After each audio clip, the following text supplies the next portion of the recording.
Decide कर लिया कि मैं ये वाला लूंगा, तो आप बोलेंगे मैं ये वाला लूंगा means I will take this one, I will take this one.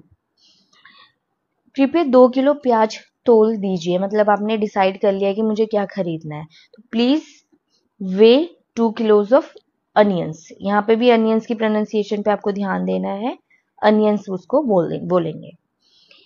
आपने खरीद लिया, अब आप बोलेंगे उसे प्लीज इसे पैक कर दीजिए, प्लीज पैक इट।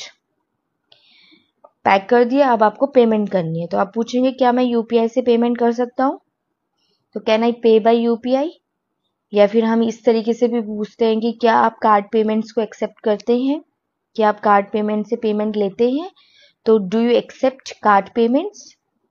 और अगर मान लो यूपीआई और कार्ड पेमेंट्स नहीं होती तो आप कैश उनको देंगे शॉपकीपर को, तो आप बोलेंगे ये लो कैश। तो जब आप बोलेंगे ये लो कैश, इसको किस तरीके से बोलेंगे, हियर इज द कैश। जब हम